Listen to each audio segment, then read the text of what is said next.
like your 9 to 5 job has gotten monotonous and boring? Well, consider yourself lucky because you have come to the right place, and with a few changes, I will show you guys how you can find that hidden excitement again. Hello and welcome back to my channel. My name is Shivani. I hope you all are having a great day.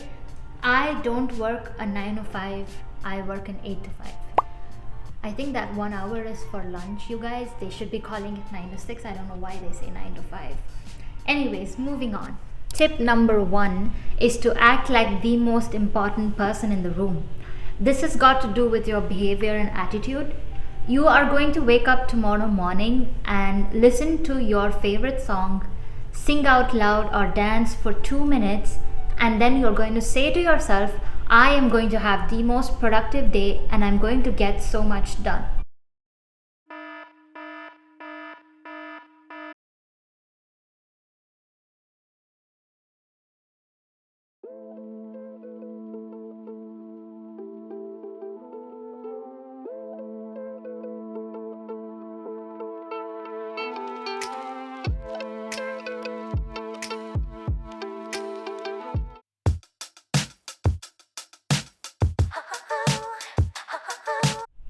Make sure that you cooked yourself some tasty lunch and put on anything that makes you feel confident.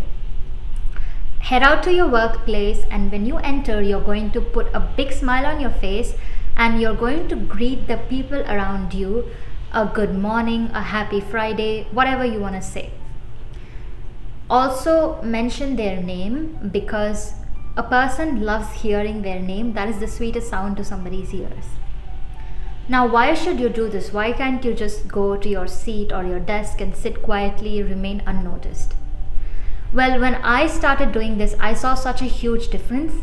These people would come to my desk during their break to have a conversation with me. They would offer to drop me back home, give me a ride. You never know, right? The connections that you can form with these people, and one day, who knows, if they need some help, they will be able to reach out to you easily, and the other way around. The second tip is to plan out your day in such a manner that you get your most difficult and time-consuming tasks right in the beginning, in the morning, because these are the tasks that we tend to procrastinate. They take a lot of thinking and brain work. So make sure that you get this first on your list, and sometimes you want to come into the office early. There aren't so many people, there are no distractions, and you can get this done. Post lunch, plan out some of the simpler tasks that don't require so much of thinking, and it's something that you do on a regular basis. During lunch, watch your favorite show or watch my YouTube videos, or you can have lunch with your colleagues if you like. The third tip is to learn and improve. Now, this sounds like very generic advice, but in reality, a lot of us don't actually sit down and think about how we can improve what we are doing currently and how we can learn new things. Even being a thief, which I would never advise, requires a lot of strategizing and executing an act brilliantly. A thief cannot just keep following the same patterns because he or she is gonna get caught. Similarly, we need to spend 30 minutes to 1 hour a day or every few days to learn something new and upskill ourselves. This can be done in multiple ways. One can be to pick out a topic that you think you need to work on and improve. Go do some research, read up on it, reach out to experts in that area, or even take up online courses if you need to. The second is to identify a mentor for yourself and pick out a mentee. A mentor is going to guide you towards your desired career goals.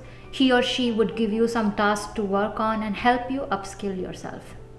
A mentee, on the other hand, if anybody has reached out to you for any help or to teach them something, please take some time out and share your knowledge and learning with them, because personally, I love teaching and sharing whatever I have learned, and who is to say that you cannot learn from your mentee? It's always a two-way street. The third and a crucial part is to think about how you can simplify, improve, or do something that you're doing on a regular basis in a faster manner. You might be doing something in a very complicated way because that's how you have been doing it from day one, and you just kept doing it the same way for months or years. Let's talk about online meetings. Always be prepared with what you are going to speak. Note down a few pointers if you need to, no matter what kind of a call it is, whether it is an informal call, a catch up call, or it is a work related call. Especially for calls with your managers or leaders, these are a few things that you can write down and be prepared with, which will help you.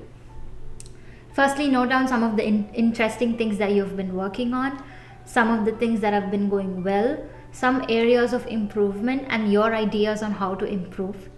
Any personal stories you want to share, and any questions for them.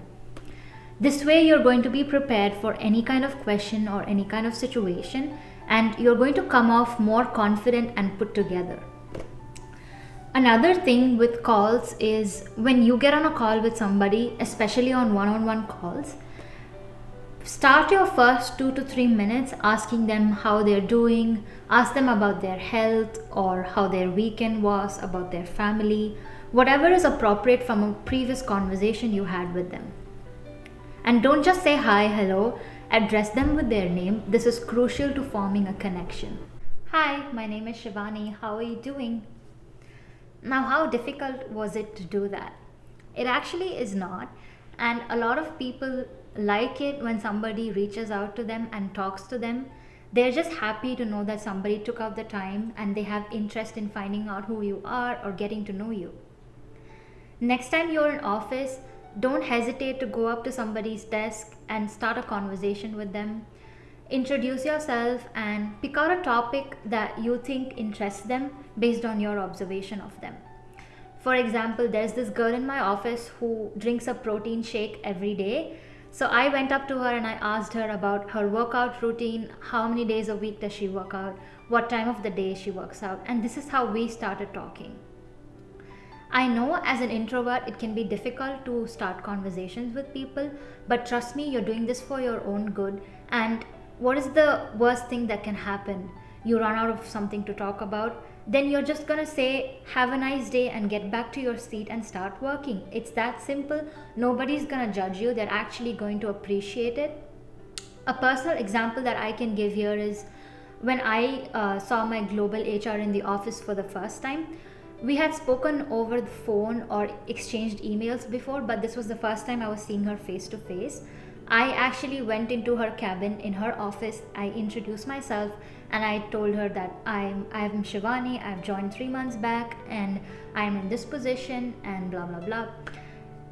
A few weeks later, my manager actually reached out to me and said that I really like this behavior and attitude of yours, that you're taking an effort to network and communicate with people. And who knows, over time you could make some great friends at work. You might actually look forward to going to office, seeing them, having conversations with them, laugh a little, enjoy. But be careful not to overshare, because these are your colleagues at the end of the day, and you should take your time to be careful and evaluate these people before you trust them. Stop taking your work home. You're not curing cancer here, so shut your laptop down and go home. Of course, work is never ending, because that's how it's supposed to be, and that's the beauty of it, that it helps you prioritize, that you need to get 5 things done today and leave the rest of it for tomorrow and the day after, as long as you can do that. Of course, there are exceptions to this. There are some times that you have to work extra hours or you have to work on the weekends, and that is okay. But don't get into a habit of bringing back work every day, because this is going to ruin your 5 to 9, which is eventually going to ruin your 9 to 5. Talking about your 5 to 9, don't confuse having a career with having a life. You also need to have personal goals, not just professional ones. These could be something to do with fitness or your hobbies or your family. Of course, when you come home from work, you're gonna feel tired and exhausted. Take a nice 1 hour break where you can take a nap or watch something, have a snack, whatever it is that relaxes you. After that, the first priority is to work out. You are going to get active, go to the gym or go for a walk, whatever it is that you like doing, play a sport. You have to work out 3 to 4 times a week. This makes such a huge difference. I am a living example of how productive you can feel on the days that you work out versus the days that you don't. It's an instant energy boost and it helps you sleep better. After this, include some hobby or time for anything that excites you and makes you truly happy. This could be taking your dog for a walk or talking to your family and friends, cooking, painting, whatever it is that you love doing. A combination of working out and practicing a hobby every day leaves you fulfilled and energized for the next working day. That is all I had to share for this video. I hope you guys can inculcate some of these tips into your work life and let me know how it has helped you. I will see you in my next video. Until then, take care, stay safe, bye bye.